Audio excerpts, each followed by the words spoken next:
দেখেন ইমেজ থেকে আমরা এটা ওয়ার্ডে অলরেডি কনভার্ট করে ফেলছি, অর্থাৎ খুব সহজেই যে কোনো ইমেজ ফাইলকে আমরা ওয়ার্ডে নিয়ে এসে ফেলেছি। দেখেন খুব সহজেই কিন্তু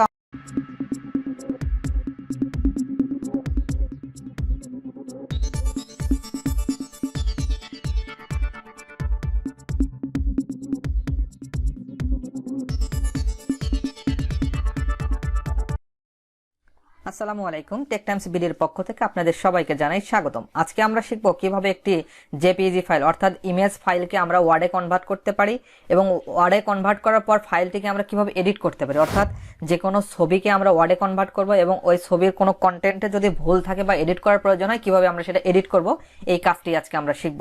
তার আগে বলে নিই, যারা এখন আমাদের ফেসবুক পেজটি ফলো দিয়ে রাখেন নাই, টেকটাইমসবিডি ফেসবুক পেজটি ফলো দিয়ে রাখবেন, কারণ এখানে আমরা প্রতিনিয়ত প্রযুক্তি বিষয়ক বিভিন্ন ভিডিও আপলোড করে থাকি যা আপনার দৈনন্দিন অনেক কাজের ক্ষেত্রে সহায়ক হবে। এবং ইউটিউবে দেখে থাকলে চ্যানেলটি সাবস্ক্রাইব করে রাখবেন এবং আমাদের অফিসিয়াল ওয়েবসাইট www.techtimesbd.com ভিজিট করতে পারেন। এখানে প্রযুক্তি বিষয়ক বিভিন্ন ধরনের কন্টেন্ট পাবলিশ করে থাকি। তো চলুন তাহলে ভিডিওটি শুরু করি। তার জন্য যে কাজটি করতে হবে, আমরা ওয়ার্ড ওপেন করে নিব, মাইক্রোসফট ওয়ার্ড ওপেন করে নিব।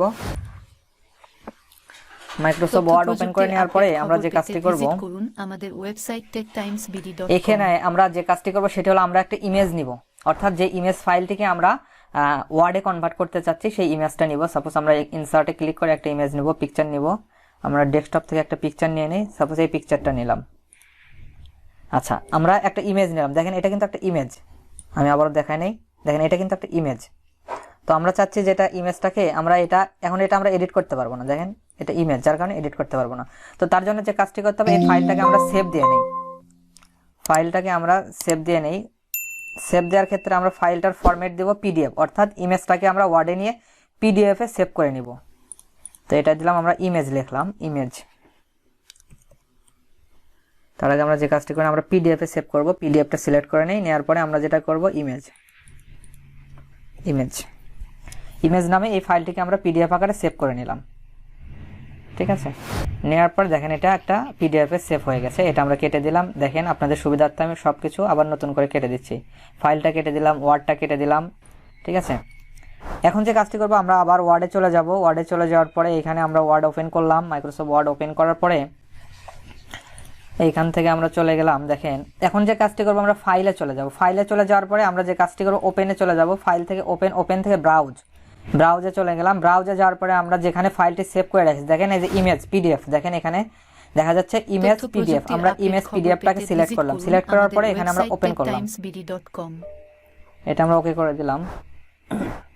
দেখেন ইমেজ থেকে আমরা এটা ওয়ার্ডে অলরেডি কনভার্ট করে ফেলছি, অর্থাৎ খুব সহজেই যে কোনো ইমেজ ফাইলকে আমরা ওয়ার্ডে নিয়ে এসে ফেলেছি। দেখেন খুব সহজেই কিন্তু আমরা ইমেজটাকে আমরা ওয়ার্ডে কনভার্ট করেছি। এখন যদি আপনি চান এটাকে আমরা এডিট করব, দেখেন আমি এটাকে এডিট করতেছি।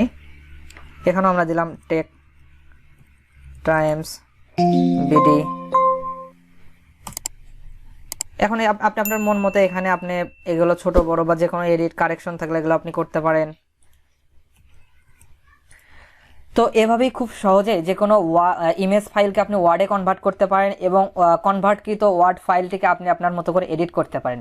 আশা করি ভিডিওটি ভালো লেগেছে। ভিডিওটি ভালো লেগে থাকলে লাইক, কমেন্ট, শেয়ার করে অন্যকে দেখার সুযোগ করে দিবেন এবং আমাদের সাথেই থাকবেন। আবারও বলছি, যারা আমাদের পেজটি এখনো ফলো দিয়ে রাখেন নাই, দয়া করে ফলো দিয়ে আমাদের পাশে থাকবেন। আপনাদের এই সাপোর্টই আমরা আরও সামনের দিকে নতুন নতুন ভিডিও বানানোর ক্ষেত্রে প্রেরণা পাই। তো ধন্যবাদ সবাইকে। আজকের মতো এখানেই শেষ করছি। টেকটাইমসবিডির সাথে থাকার জন্য অসংখ্য ধন্যবাদ।